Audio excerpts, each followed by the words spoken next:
اعوذ باللہ من الشیطان الرجیم بسم اللہ الرحمن الرحیم۔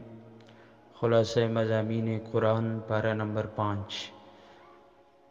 قرآن کریم کے پارہ نمبر 5 کے بعض اہم نکات۔ نمبر 1، خاندان کی مدیریت مرد کی ذمہ داری ہے۔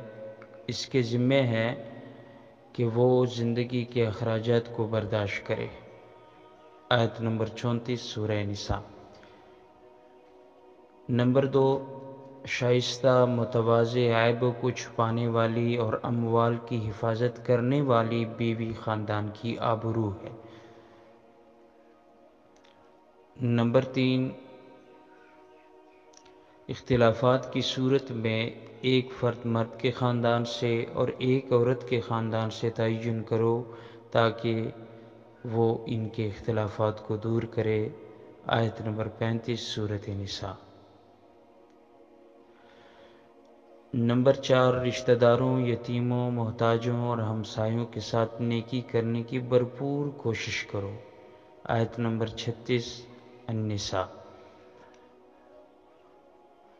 نمبر 5، نیکی کرو کہ خدا تعالیٰ کی ذات چھوٹے سے چھوٹے نیک کام کے بدلے میں کئی برابر جزا دیتا ہے۔ آیت نمبر 40 النساء۔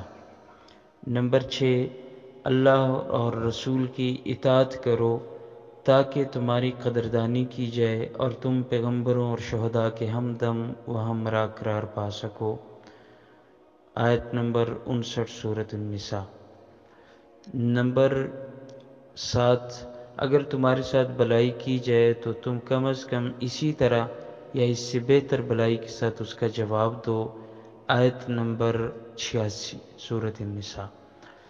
نمبر 7، اپنی سستی اور غلطیوں کو کسی دوسرے شخص پہ نہ ڈالو۔ آیت نمبر 112 سورۃ النساء۔ اور نمبر 9، عدالت سے کام لو اگرچہ یہ کام خود تمہارے والدین یا تمہارے رشتہ داروں کے نقصان میں ہی کیوں نہ ہو۔ آیت نمبر 135 سورۃ النساء۔ السلام علیکم۔